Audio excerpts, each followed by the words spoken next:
If you love podcasting as much as I do, you may be considering starting your own. Starting a podcast has been one of the best decisions I have ever made, but getting started can feel overwhelming. Buzzsprout is the easiest and most professional way to start a podcast. Buzzsprout has helped over 100,000 people launch their own podcasts, including me. Buzzsprout will launch your show on all of the major podcast platforms like Apple Podcasts, Spotify, and Google Play, to name a few.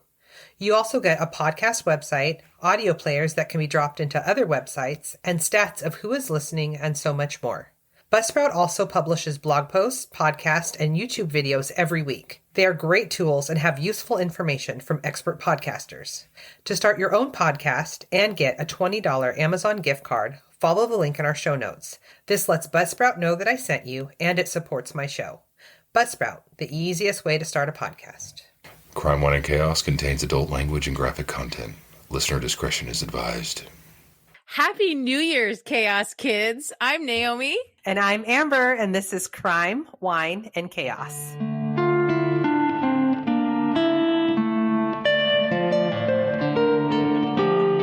Oh, you fucking nailed it. Did we? Nailed it on the intro. Hey. Hi, sissy. How are you? Oh my gosh. I am good. I'm excited. We're having another themed episode, as this I know. This episode will be dropping on New Year's Day. Happy New Year's to future us and future you. Thank you. Yeah, I'm good. I'm in holiday break mode. I know. Don't give me that look. I'm so sorry. Jealous. I'm sorry. So jealous. God. Look, I am such a spoiled brat. I have had in like 20 years, I have not worked the last 2 weeks of December. And I just don't even know what I would do if somebody asked me to do work the last 2 weeks of December. So the other day I did a jigsaw puzzle. I did 1,000-piece jigsaw puzzle in like a day. Like a true addict, I just could not stop until it was finished. So that's what's going on for me. What about you? What's going on with you? Fuck. I've been trying to read the same book for the last 6 months. And I just keep rereading the first 10 pages because I've forgotten by the time I pick it back up again. Is it you or the book, though?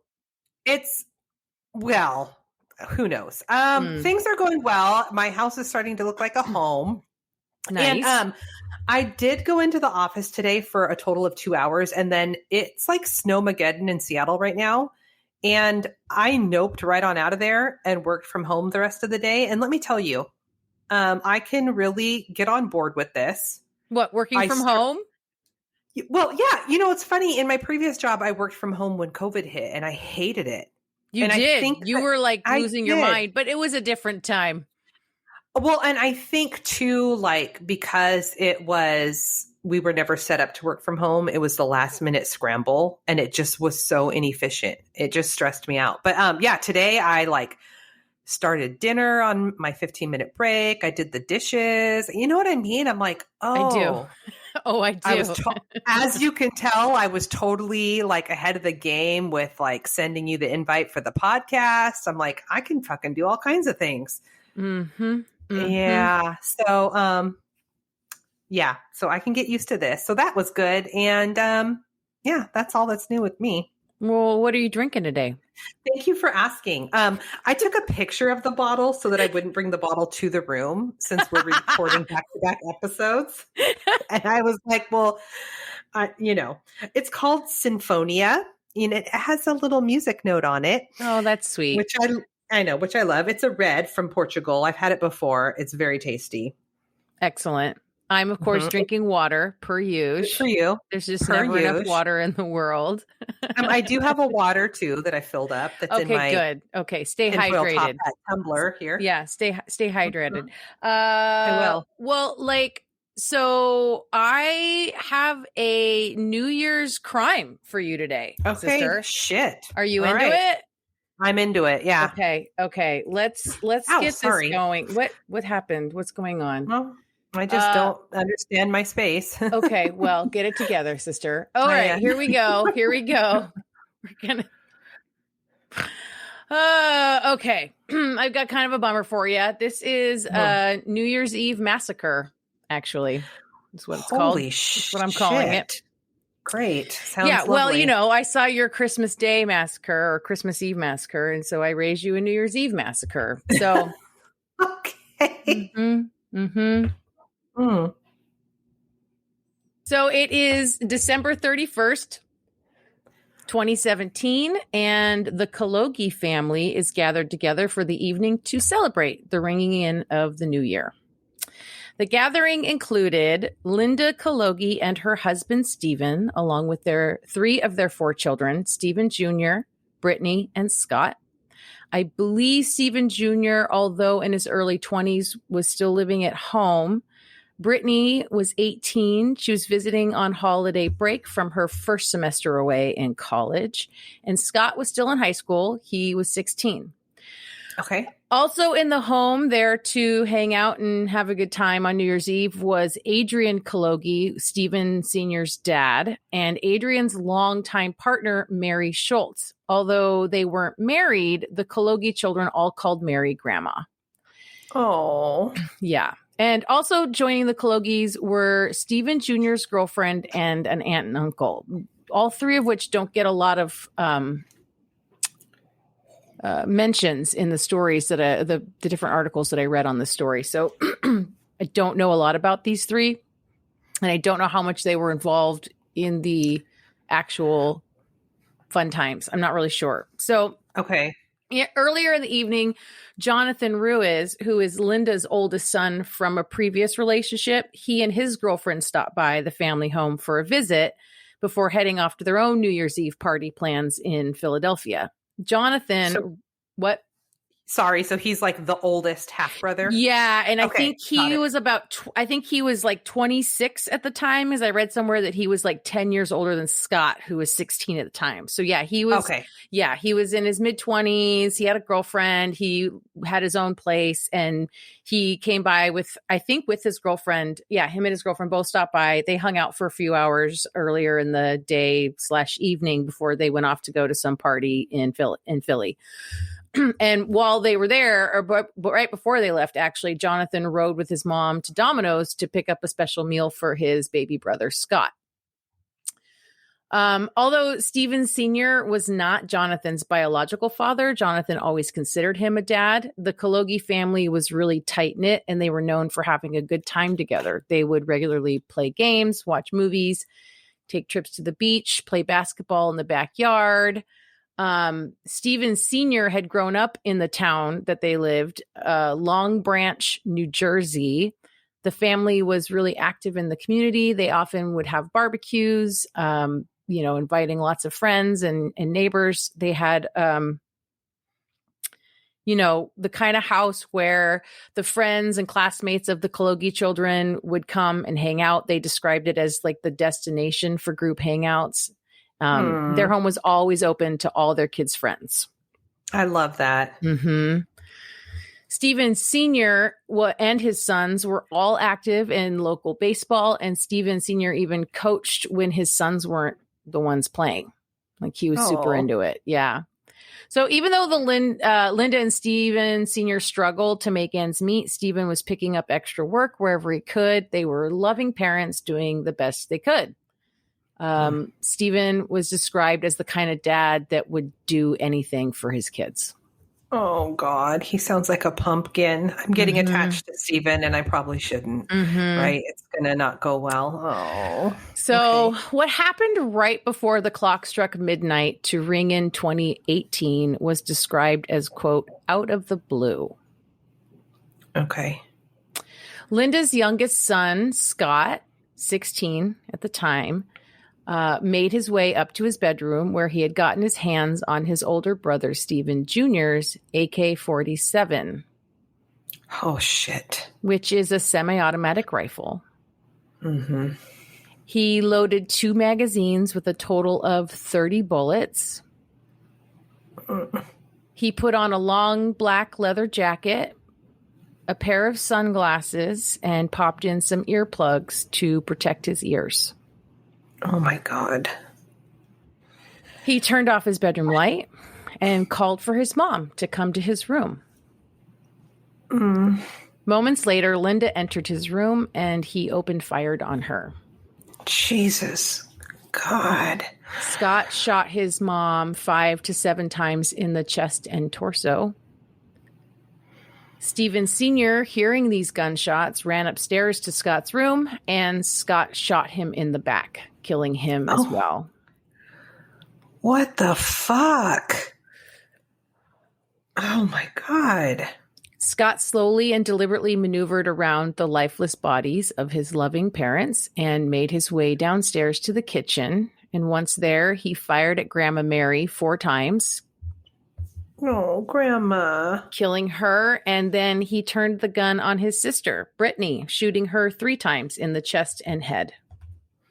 Oh my God. What the fuck is going on? Yeah. Oh, shit. Grandpa Adrian, witnessing this horror, his partner, murdered on the kitchen floor, fell to his knees in agony, collapsing and weeping. And yes. And something about this made Scott stop. Oh, wow. Okay. Stephen Jr. entered the scene and said, "Scott, what are you doing? I'm calling the cops."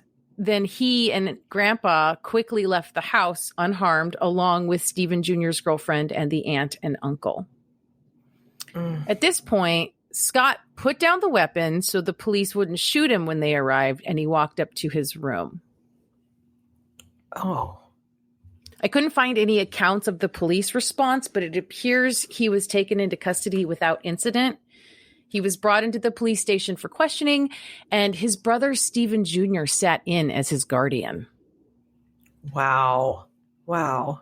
I mean, he's just chilling in his room waiting. Mm-hmm. Oh my God, this is fucking dark. Okay. So Scott seems to not be bothered by any of it. He's very dispassionate as he tells detectives what he's done.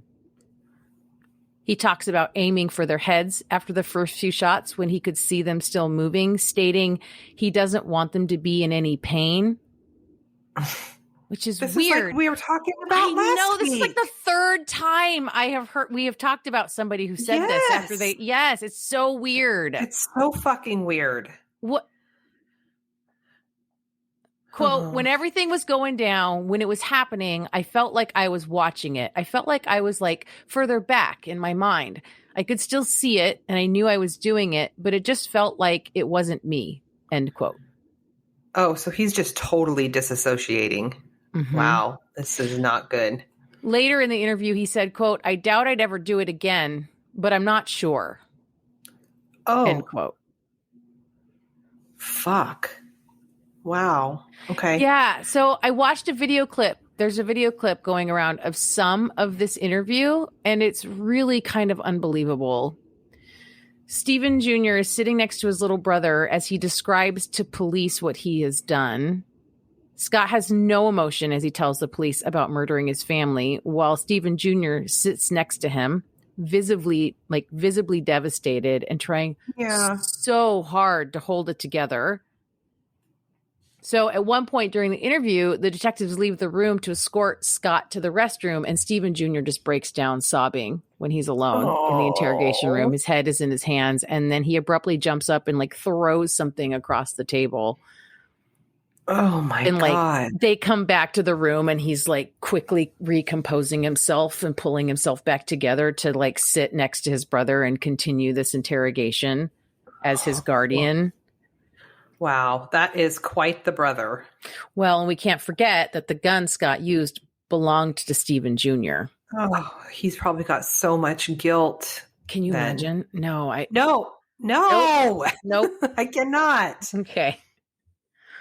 In fact, during a Miranda hearing 3 years later, when the prosecution was arguing for admission of the tape of Scott's interview into evidence in the upcoming trial, Scott's lawyer, who was, of course, arguing against that, pointed out that Stephen Jr. shouldn't even have been allowed to act as guardian to Scott, because not only was Stephen Jr. one of the victims, but he had a conflict because he could have been held criminally liable, as it was his gun that was used in the shootings. Oh. Okay. Well, I mean, the kid is a minor and there's nobody else. He just took out his guardians. What was he supposed to do? Well, I mean, I guess that Jonathan could have come back and been his guardian, but they obviously weren't going to wait for him to show up to start interviewing this kid, right? Right. Well, Scott's lawyer obviously argued against the tape because, according to the defense, Scott was a minor and incapable of knowingly and voluntarily waiving his rights to remain silent. And this is where we get to the part that reveals maybe this entire incident did not come out of the blue at all. Oh, shit. As Scott and his family is interviewed and the hearings and the trial take place, the picture becomes clearer. Uh-oh. Scott is allegedly autistic. Okay. He's been young for his age, like his whole life. He also claims to have experienced hallucinations throughout his life. His oldest brother, Jonathan, would testify for the prosecution that he knew Scott was different from other kids his age since Scott was a toddler. He testified that as Scott got older, the gap between his age and the age he acted grew larger, and there was a great disparity in his mental abilities. At age 15, Scott still slept in the bed with his parents every night. At 15? Yes. Oh, no. And he still believed in Santa. Oh, no. Jonathan said he knew that Scott still believed in Santa because Jonathan would help his mom hide the gifts in the attic, and they were marked as from Santa. Oh, gosh. Okay. Even at 16, his mother still dressed him every day.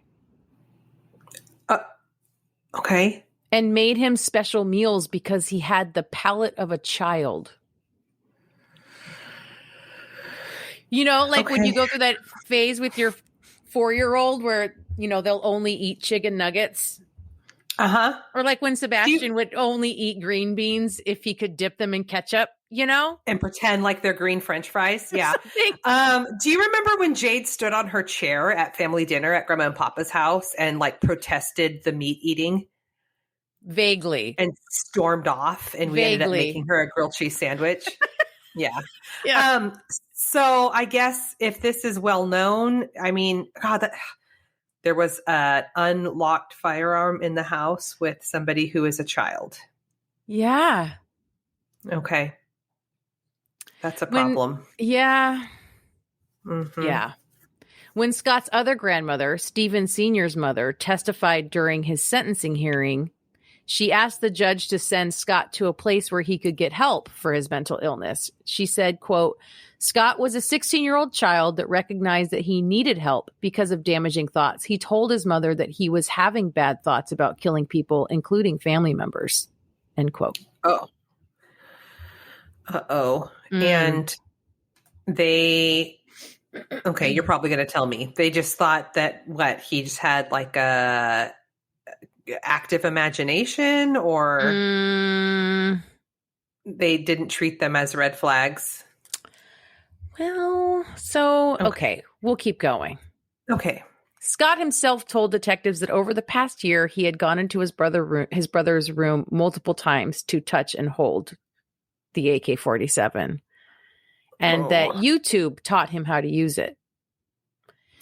Wow. His Aunt Michelle, the one who lived with her husband in the basement of the Kologi family's home and was there that night, had told police that she heard Scott say several times that he wanted to kill his family members, that he said he didn't want to hurt anybody, but someday he might have to.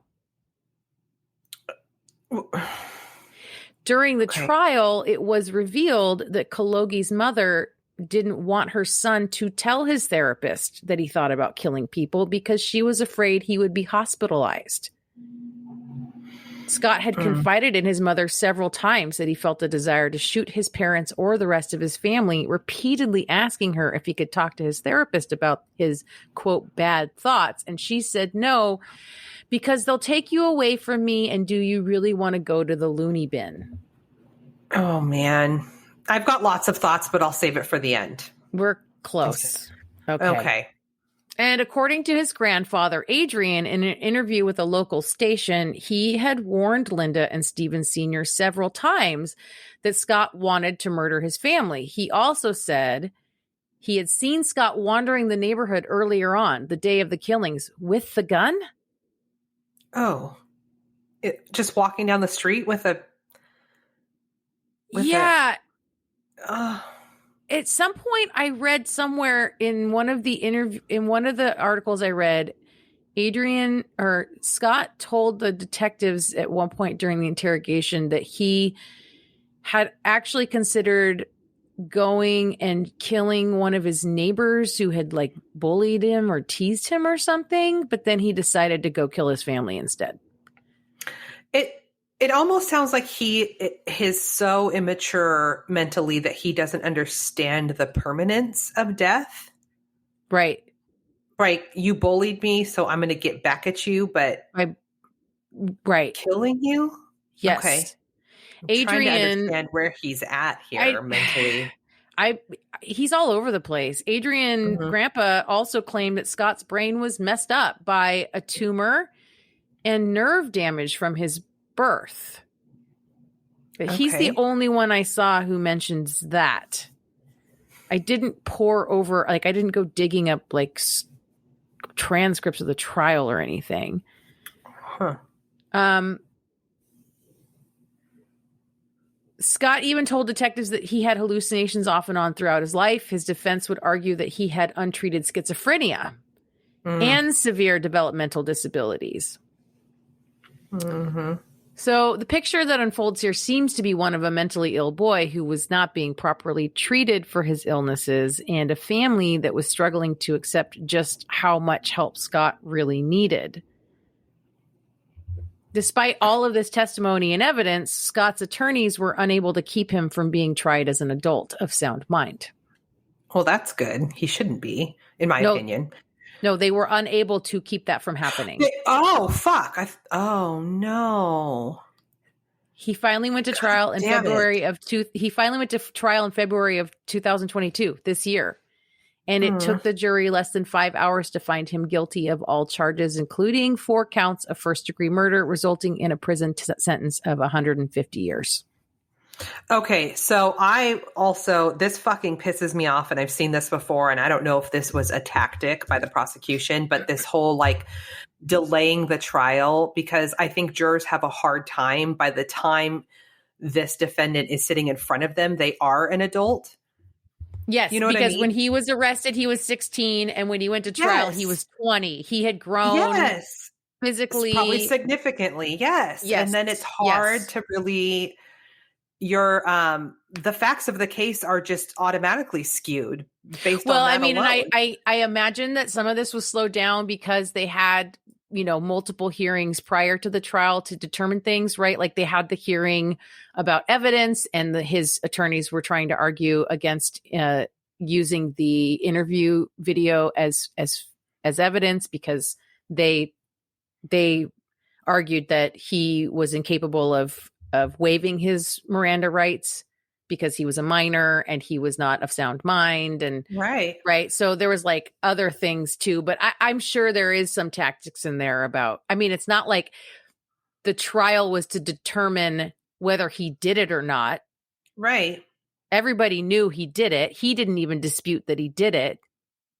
It was really to determine like the severity of his punishment. Right. Right. Yeah. Oh, that's awful. He is not eligible for parole until prior to 127.5 years served. Okay. Well, right. So he's not. Okay, great. Right. Yes. Fuck. That is so fucked up. Wow. Happy New Year. Thanks for that. What I was going to say is there was this case that happened locally, in the county that I used to work for. And it was a young man who I think was exhibiting signs of adult onset schizophrenia, which that happens like age 16 to 25 in males. And his grandparents were his guardians. And it's that thing of like, parents believe that they know what's best for their kid. And I Yes. imagine that it's difficult to have to admit that your child needs help that you can't provide. Yes. Because And not only that, but help that like a lot of institutions and doctors can't provide, really, Mhm. not effectively.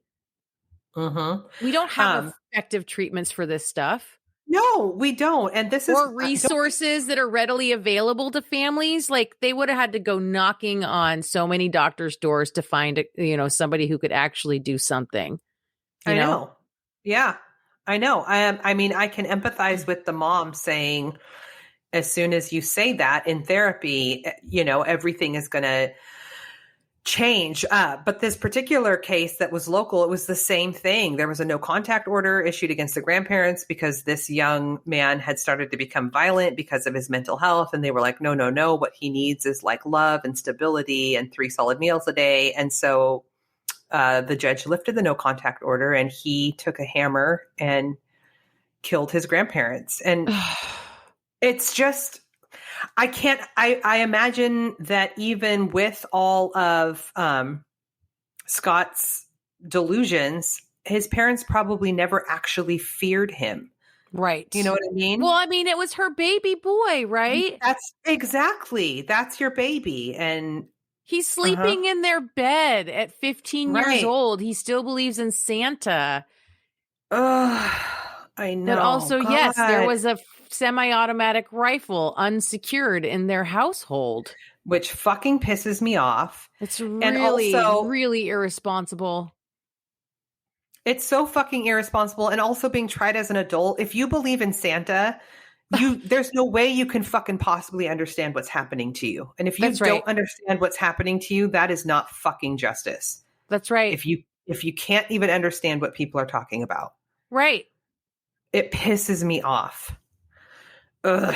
God, you've pissed me off today, Naomi. I'm so sorry. Why did you do that? I'm so sorry. Fucking Happy New Year. Yeah, Happy New Year. There it is. The New Year's Eve massacre in Long Branch, New Jersey. Oh, that's awful. So, and yeah. Grandpa. I know. God. And then this article that I found where I got those little snippets about Grandpa, he was talking about, it was so sad. He was talking, he's been living at the house since then. Where the massacre happened? Mm-hmm. And he said that there was like over 200 people at maybe more. There was lots and lots and lots of people at the services for his family. This interview was about a year after the event. And, and he said not a single one had come around or called him, that he was just like all alone. Oh, I know. His partner is dead. Yeah. His son. Were they living there before?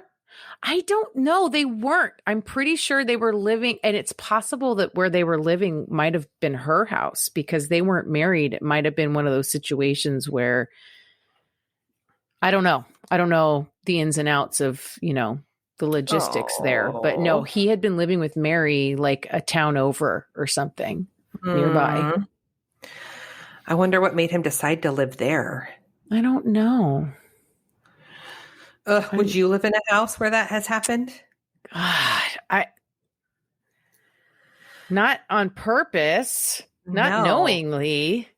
That's fucking Amityville. No, I mean, yeah, I might go ghost hunting there, but I don't think I'd want to live there. No, no. Wow. Okay. Well, thank you for that. I guess. You're so welcome. You're so welcome. That was terrible. Yeah. Do you need a refill on your water? You good? I'm good. All right. I've got a New Year's Day chaos for you here. I love this. You know how much I love a chaos story. After last week, this one's a bummer. Or after Nub City, okay. I don't know if I'll ever be prepared for what you're going to bring to the table. No, this one is just a bummer. So I'm sorry. Oh, so we're doing another double bummer app. It's the double Debbie Downer, bummer. triple D. Double Debbie Downer. The triple D. Yeah, the triple Ds. Triple D. Okay. Happy Triple New Year. D. Yeah, Okay. exactly. So it's January 1st, 2021 in Indianapolis, Indiana. Okay. Okay. Indiana. Did you hear that? Indiana. Head. 67 times. Oh my Okay. God, I love it. 2021, Okay. New Year's Day, 2021. Mm-hmm. So like 2 years ago, just about. Yep. Yeah. Okay. 2 years ago. Kirsten Brueggeman, not Kristen, Kirsten. That's right. Yes. Kirsten. That's right. Mhm. Kirsten is working her closing shift at her job at the local pizza place. And her mom, Lisa, sends her a text letting her know that she will be there to pick her up after work. And Kirsten's like, no, it's okay. I'm meeting up with friends. So her mom's like, okay, be careful. See you later. And Kirsten's like, I will. No problem. So mom, Lisa, goes to bed at around midnight. And she wakes up shortly after and sends Kirsten a text that's just like, are you okay? Wait a And minute. Kirsten I'm sorry. goes, How old is Kirsten again? okay, Kirsten's 27. Okay. And does she live with her mom? She's living with her mom, with her parents. I mean, yeah. look, as somebody who had to move home more than once in their 30s, Mm-hmm. you know what? No judgment. It's hard out there these days. It's hard. Uh-huh. Okay, but I really relate to Lisa because I can't tell you how many times I've done this where my adult child isn't home yet and I just wake up in the middle of the night and I'm like, it's Where just are not you? a good. What are you doing? It's not a good Yep. feeling. It Yep. is not a good feeling. I mean, you never stop being a mom. That doesn't stop just because they're No. like the age of majority or whatever. And despite the fact that every single time there's like, oh, I'm still at a friend's house watching a movie. Every time I get that feeling, I'm like, she's in a ditch. Right. No, 100%. She's Oh dead. my, it's the fucking worst. Yeah. I know. Yeah. Okay. So Lisa wakes up. She's not She home. wakes up in the middle of the night. Yeah. She's not home. She sends her a text that says, are you okay? And she doesn't get a response. No. So God. she calls Kirsten's phone and Yep. it goes directly to voicemail. No. Yep. So now mom is wide awake and she keeps trying to contact Kirsten about every 10 minutes with no response at all. Mm-mm. I've actually been in exactly that spot. And then it's like, Oh my what? God. Oh, my phone was in my car. I'm like, well, I'm taking myself to the ER now for triple bypass. I'm having a panic attack that feels like a Yeah. heart attack. No shit. And you're just like, oopsie daisy. Fuck. I have Right arm off. pain. I have arm and chest pains because Yeah. of you. Mm-hmm. Mm-hmm. Yeah. Acid reflux is coming in hot. Fuck off. Mm-hmm. Yeah. So yeah, Kirsten is 27 years old. She's been living with her parents for the last year. She didn't have a car, so her mom took her back and forth to work. And mom describes her as a force who can be stubborn. She said, quote, she's not an angel, but she's our angel. Now that sounds more like how I would be described if I went missing. She's our angel. I posted on Twitter the other day, if by lights up a room, you mean sets the whole place on fire with the heat and light of the surface of the sun, then yeah, I light up a room. Yeah. Yeah, you do. That does describe you well. That does describe you well. She's place about our to blow. angel. You know what? Yeah, she's our angel. Mm-hmm. So Rex is Kirsten's stepfather. He said she loved to have fun and she was someone who loved life. And mom and dad both work for the Marion County Probation Department and they live in a suburb of Indiana called Lawrence. Okay. So Saturday morning, Kirsten still isn't home and her phone is off. And mom said that Kirsten was very secretive about her friends and who she spent time with. I can so see how all this plays out, being 27 and living with your parents. And Lisa probably defaults to like parenting, but Kirsten's an adult. You know what I mean? Well, also this weird thing happens when you move back in with your parents when you're an adult, because you're like, you're telling yourself on the regular, like, I'm a fucking adult.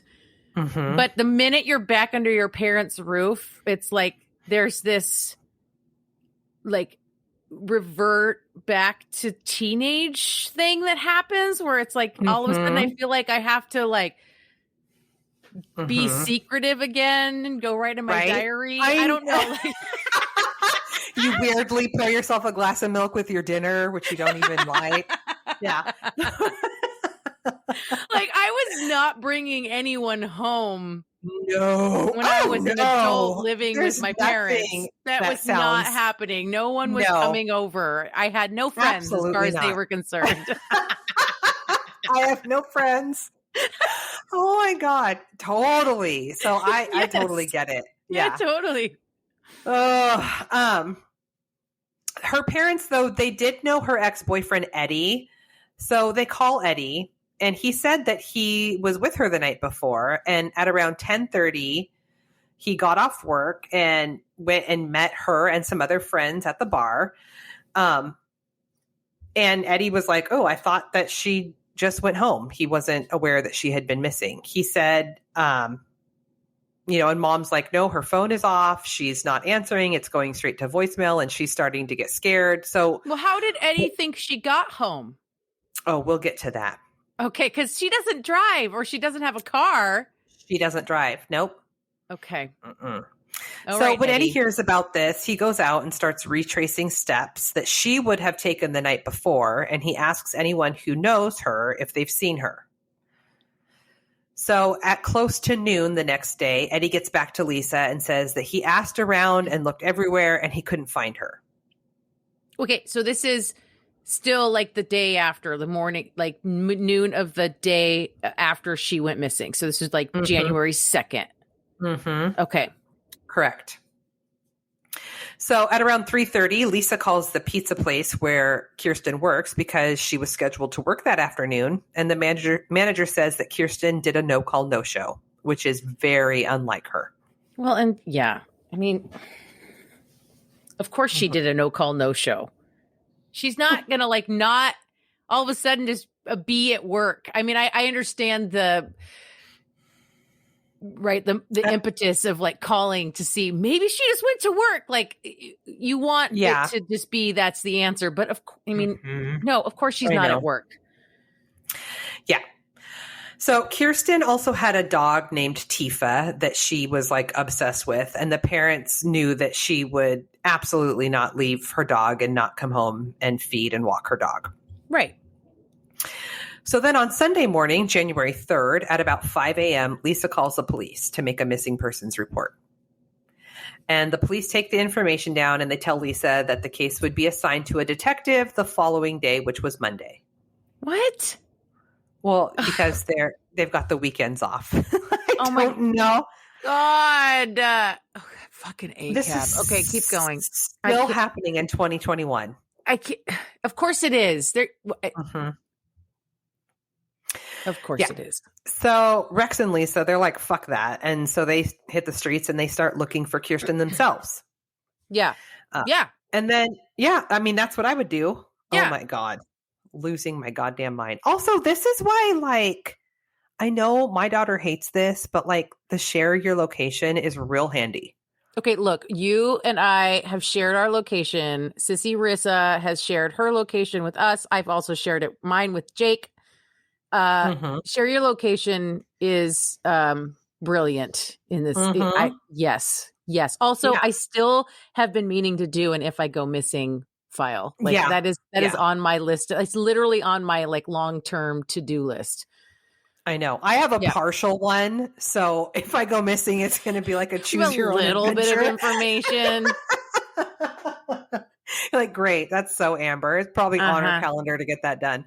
Okay, so then on that Monday, the parents drive over to the bar that she had been at on the Friday night before, and they start driving around the area looking for any clues. They even search the entire span of a large drainage ditch, but they don't find anything. And just as they're headed back to their car, they see someone on a bike headed their way, and they realize it's Eddie. A bike, like a motorbike or a bicycle? No, a bicycle. Okay. I mean, Yeah, it's hard these days to be a young adult, you know? It's true. Although Mhm. a good bicycle is pretty pricey. Keep going. It's true. So Eddie's there also looking for clues and looking for Kirsten. And Lisa... He says. Yeah. Initially, Lisa had a feeling that Eddie might have something to do with her disappearance. So Rex starts talking to Eddie and asks him for details about what happened on the Friday night. Right. Eddie says they were in the bar and they were drinking, and out in the parking lot, the group of friends got in an argument, and Kirsten wanted to leave. Eddie offered to take her home. I'm not sure if that meant on his bike or walk her home. But okay, do you know what? In high school, I used to I dated this person who was a fucking douche. We won't say his name. Okay. But he got around on a bike, and I would ride on his handlebars. And he would go bombing down hills. That's scary. What? No, that's really scary, because all I can think of is that time that you went like ass over tea kettle over the front of your handlebars one time when you hit a pothole and you literally lost an entire tooth, like root and all. I know. Do you think that's why my jaw is crooked? No, I don't think that's why your jaw is crooked, but I do think that it's weird that after that has happened to you, you would then actually get on the handlebars of someone else's bike and let them ride you around. I fucking did. I did. I know. Wow, sister. Wow. Lucky to be alive. Mm-hmm. I found your tooth, though. Remember? I found your tooth. That was nice of you. That was nice of you. Yeah, I ran to mom with this full tooth in my hand. And it was so weird because I'd never seen a tooth all the way, like the full thing before, because you're not the supposed nerves to. Still attached. No, that's not supposed to happen. Yeah. Wiggly nerves on the end. Yeah. God. Yeah. You know, that area where that tooth was not the same for a long time. Well, yeah, sure. Anyway, pre-helmets. So Eddie offered to take her home, and she was like, no. And so obviously the parents are fucking upset that he let her leave by herself. Right. Again, how is that even a thing? Mm-hmm. I cannot. Mm-hmm. Yeah. So Eddie and Kirsten have been on again, off again for about 10 years in like a kind of tumultuous boyfriend-girlfriend relationship. Oh. But they refer to each other as like besties. Like they're kind of thick as thieves, right? Okay. So Detective Nicole Bochting is assigned to Kirsten's case, and she said that when she first read the report, she definitely felt like something was very, very wrong and that Kirsten didn't leave on purpose. She learns that Kirsten was with 4 people that night. It was Kirsten, Eddie, and 2 other friends, and she's able to contact these 2 other friends, and she does learn that Kirsten had way too much to drink. Lisa and Rex both said that Kirsten's like they felt she had a drinking problem because when they would try to talk with her after she had been drinking, she would get really angry and explosive. Okay. Ugh, I know. And Detective Bochting learns that the group left the bar at around 12:15. And this is when a verbal argument took place. And all 4 friends get in the car and drive off, leaving Kirsten in the parking lot. Wait, Eddie included? Yeah. So it sounds like it was Eddie's car.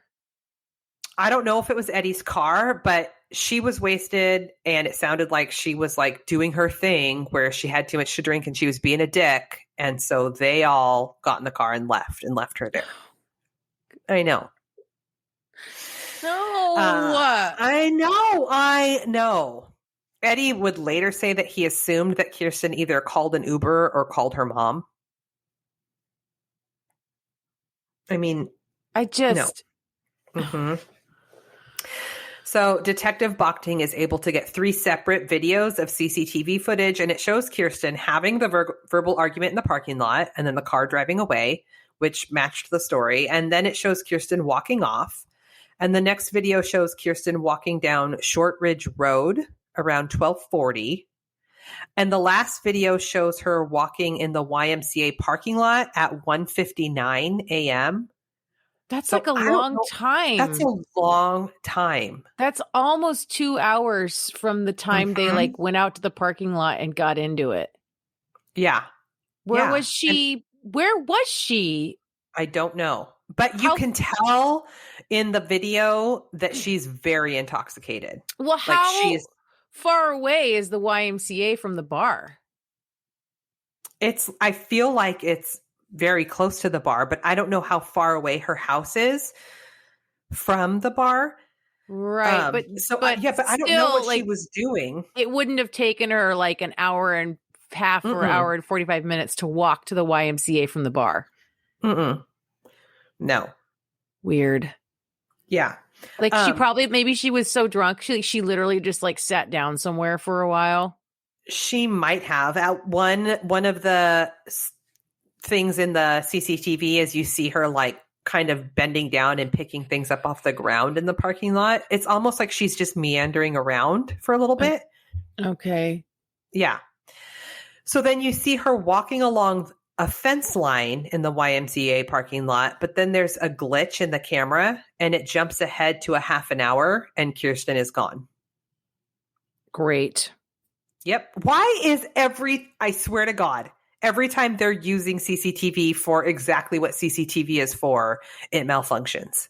You know, when we had that break-in here a couple months back upstairs, I had this camera that was at my front door, like mounted up above my front door, facing down the walkway, the direction that those fucking weirdos would have come to like go up the steps of the deck. And I had that camera for like a couple of years. And that night, like a few hours before the break-in happened, the camera like died. No. Mm-hmm. Can you believe? So weird. It's like, what the fuck? What the fuck? Yeah. Like that night, it had been working fine for years. That night, it crapped out. Mm-hmm. Is it battery or wired? It is battery with solar charging. Okay. So it's not like somebody like clipped the wire or something. Okay. No, it literally just decided to die. Like it wasn't charging anymore and it died. Wow. Oh my God. See, I swear to God, it happens all the time. All the time. It's so fucking weird. I'm texting Jade to bring me something. Chicken nuggets? Why chicken nuggets? I don't know. That's the palate of a child. I don't know. No, I was like, I think you want chicken nuggets today. Okay, so so glitches out. It jumps ahead a half an hour and she's gone. So they have no idea if she left the parking lot on foot or if a car pulled in and picked her up. The parents review the video and they have no doubt that it's Kirsten. They know her walk and they recognize the white backpack that she always carried. Did anyone go out there and look around on the property there? Yeah, the detective did. Okay. No clues. They're confused because if she's headed home, she's going in the wrong direction. But she was also really intoxicated. Right. Yeah. So by January 13th, she's been missing for 11 days. And Detective Bochting says that the area where Kirsten went missing is a high crime area. Within a week or two of Kirsten's disappearance, there was a rape, a homicide, and a bank robbery. Jesus. I know. I'm always surprised that bank robberies still happen. Okay, right? Like, right, it's not 1920, sir, Santa.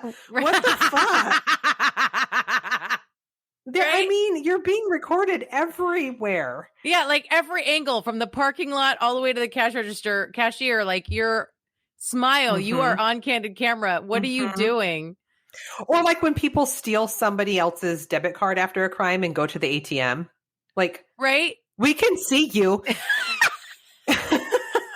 Right. Dumbass. God. I guess it's good. Okay, so yeah. Detective Bochting goes to the YMCA parking lot where Kirsten was seen and retraces her steps. And the end of the YMCA parking lot butts up against the Abbey Apartments, which is a known crime area. Okay. I didn't look, but I should have because I was very curious. So this is it's in Indiana. Wasn't that the name of the complex in my Ruthie May episode. It's one of the Was housing Abby projects. one of them? Hmm. Do those projects still exist? I think so.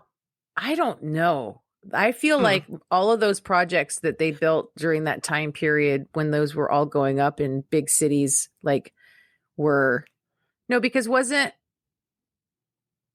I feel like those are all done now. Oh, okay. So maybe it's not. But at any rate, it's a high crime area. It butts up against these Abbey apartments. And so Detective Bochting, along with some of her colleagues start knocking on the doors of the complex. And they have Kirsten's missing person poster, and they're asking everyone if they have seen anything. But because it's a high crime area, it isn't uncommon for people to not share information with the police, even if they maybe did know something. So, well, yeah, I mean, they're not the police are not your friend. No. So in March of 2021, Lisa and Rex hire a private investigator, and she spends the first few days canvassing the area and talking to people, and she reviews the surveillance video, and she runs through every angle numerous times. And what the PI did see was an SUV, like driving down Short Ridge Road at about 2:30 a.m. and then the same SUV driving back in the other direction around 3 a.m. And it seems like this SUV is sort of just like meandering around this area. Mm-hmm. So a photo of this SUV is released to the public, but nobody comes forward. But it is eventually determined that the SUV doesn't belong to a resident at the Abbey Apartments. So Detective Bochting sends the video of the SUV to the FBI, and they are able to positively identify the vehicle because it was recently linked to a homicide. No. How? I don't know. I don't know. So thorough testing was done inside this vehicle, and they were able to determine that Kirsten had never been inside of that SUV. Oh. Yeah. Well, okay.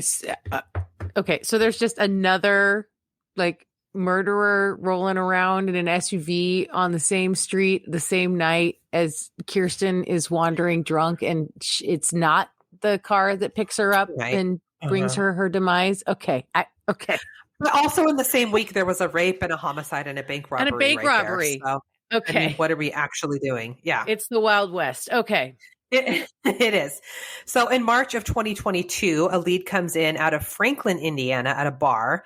A patron called in and said that they believed that a patron that was inside the bar with a male was possibly Kirsten. Lisa and Rex are able to review the surveillance footage from the bar. And while this woman looked like Kirsten, her mannerisms weren't like Kirsten's. And they were like, no, that's not her. And it's kind of spooky. This woman has like a flat affect. Like you can, she's almost catatonic walking around this bar. Weird. I know. It's upsetting. Did somebody make sure that Sis was okay? Sis? I don't think so. That was, I don't know. We gotta do better, ladies. We gotta do better about looking out for our sisters. Okay. Yeah, for sure. So by September of 2021, Kirsten had been missing for 9 months, and there's still no leads. A vigil is held on Saturday, September 18th. The PI is hoping that there will be some media attention to get her name out and that possibly someone will come forward. Immediately after the vigil, they did get several tips, but nothing came of any of them. I'm sorry, is this where the story ends? Well, no, it doesn't get better, but this is where it ends. Okay. Over the next 14 months, Kirsten's face goes on billboards all across the area. It circulates through social media, but they still find nothing. Kirsten Brueggeman was last seen on January 2nd, 2021. If you have information, please contact IMPD Missing Persons Unit at 317-327-6160. And that is my missing persons from New Year's Day case. God damn it. I'm sorry. I know. It's weird. It's not weird that it's probably very easy to take advantage of an intoxicated young woman. And she was teeny tiny and obviously in a high crime area and all the things, but what the fuck? She just disappeared. She just disappeared. Even with all that surveillance footage. Mm-hmm. Yeah. I mean, we joke about people going into robbing banks and being surveilled, but people do get away with it. And as much as we feel like we're being surveilled everywhere we go all the time, it's not, it's not the future that, our futuristic dystopias would paint for us yet. We're not there yet. Yeah. Well, it's kind of like Noah on the bike. Yes. It just turned into like this weird, nonsensical series of things that were happening that nobody could piece together. Well, like, what the hell is going on? I mean, like, it's now like you're on a bike, now you're not, now you're naked. Like, right? What the Well, fuck? I mean, it's like the gal in the Cecil Hotel, right? Mm-hmm. Yeah. Oh God, that's chilling. Lamb was her last name. Yeah. Lamb. Mm-hmm. Yeah. Emily. Elisa, I think. She, same thing. Plenty of video footage. We know exactly where she was. Still don't really know what the fuck happened. No. I mean, we did find her, but she was found and Noah was found. Still don't really fucking know what happened to either of them. Yeah. Because, oh God. I can't believe there was a glitch in that camera. Oh, that is infuriating. That is infuriating. Yes. Sorry. What do you think? Do you think it was somebody in the complex? I think it was somebody I think somebody in that area knows something. Yes. I think that she was picked up. I think that she was probably so intoxicated that maybe getting a ride sounded great. It was January. It was probably very cold. Oh yeah. In Indiana? Fuck yeah, it was cold. Yeah. And she doesn't have her wherewithal in those moments. I mean, you could tell when you're looking at the CCTV that she's really stumbling. Like she was really intoxicated. Don't fucking leave your friends in that condition. I don't care how mad you are at your friend. Do not leave them alone at night in a parking lot and assume that they're fine. Ever. Mm-mm. I don't care how fucking much of a dick they are being. They don't deserve to be left behind and left to be fucking prey. No. If they're being a dick, they're the first to be dropped off. Get the fuck out of my car. That's right. That's right. But you don't leave them. Sleep it off, buddy. Sleep it off. Yeah. Mm-hmm. Yeah. Oh my God. Why is this still happening? Why are friends leaving their friends alone when they're drunk? I don't know. Not cool. Not fucking cool. So not cool. Oh, well, wow. That was a bummer. Happy fucking New Year. Happy New Year. Well, sorry. Mm-hmm. No, it's fine. It's fine. Really. Everything's fine. Do you have anything else for the good of the order or? I mean, not really. I want our listeners to go and tell all their friends and go smash that like button or something. I don't know. Give us a 5-star rating. Write us a review. Send us a love letter, as Amber would say. Send us a love letter at crimewineandchaos@gmail.com. You can keep up with what we're doing on the Facebook, on the Instagram. We're on the Twitters. If you want to hear more Naomi hot takes from my own personal account, you can follow me on Twitter too. It's at Misnomers, MISSGNOMERS. I'm going to say we are working on some things and we are still putting the finishing touches on them, but we will have an announcement soon for some new stuff for the pod, and I'm really excited about it. Me too. Pod. No spoilers. No spoilers. No, absolutely not. What about you? I like to basically remain dormant as far as my personal socials, but you can go check out tinfoiltophat.com for my music. Well, this is coming out afterwards, so I'll post it on the socials, but live stream of Tinfoil Top Hat on New Year's Eve. Oh, New Year's excellent. Eve, Dave, as to not infringe with your whatever it is you like to do. to whooping ring in and the new year. hollering, ringing. Yeah, New Year's plans. Great. So check that out. I was going to ask you, what are you pro or nay on New Year's resolutions? I just had a conversation with a friend of mine yesterday, and we were talking about how we do not spend enough time together, and way too long a period of time goes by before we do. And we said, let's get dinner after the holidays in the new year. And I said, New Year's goals. I can get down with a New Year's goal, but not a New Year's resolution, because that just sounds, I don't know. They're always like how to be a better whatever, hustle more or lose the weight or whatever the fuck it is. So no resolutions, but maybe goals. Goals are good. Okay, I love that. What about you? I do know that every year I'm really crushing it from like January to March for exactly that reason. Before it starts to peter off. So I feel like I'm still going to embrace that as like my months where I'm really hyper focused on the things that I said I was going to do. Great. But I like your mentality. Goals. Yeah. Maybe a 2023 vision board. Ooh, I love a vision board. It's been a while since you did a vision board. It's been a while. Yeah. I love a good vision board. We should have we should have a collage party and do a vision board party again. Oh yeah. Fuck yeah. Yeah. Let's do that.